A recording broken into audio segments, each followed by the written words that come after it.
చూస్తే కాంగ్రెస్ పాలనలో తెలుగుదేశం తెలంగాణ రాష్ట్రం అస్తవ్యస్తంగా తయారైంది. కాంగ్రెస్ అధికారంలోకి వచ్చి 10 నెలలు కావస్తున్నా సంక్షేమ అభివృద్ధి పథకాల ఓసలేదు.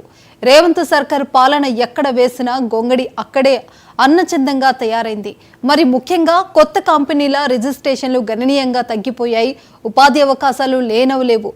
ఈ క్రమంలో తెలంగాణ ఆర్థిక అభివృద్ధి ప్రశ్నార్థకరంగా మారింది. ఈ పరిస్థితుల నేపథ్యంలో కేంద్ర కార్పొరేట్ వ్యవహారాల మంత్రిత్వ శాఖ నివేదికను కోట్ చేస్తూ మాజీ మంత్రి హరీష్ రావు ట్వీట్ చేశారు.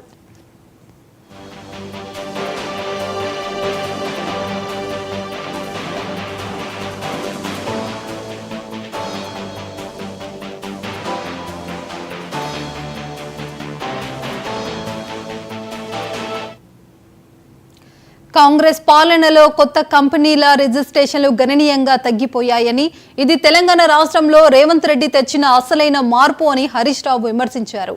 కార్పొరేటర్ వ్యవహారాల మంత్రిత్వ శాఖ తాజా నివేదిక ప్రకారం 2023 నుంచి 24తో పోలిస్తే 2024 నుంచి 25 జూలై నుండి సెప్టెంబర్ మధ్య కాలంలో కొత్త కంపెనీల రిజిస్ట్రేషన్లు తెలంగాణలో గణనీయంగా తగ్గినట్లు వెల్లడించింది.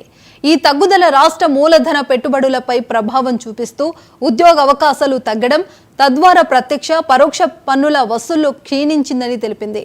ఇది తెలంగాణ ఆర్థిక అభివృద్ధికి గొడ్డలి పెట్టు అని హరీష్ రావు పేర్కొన్నారు.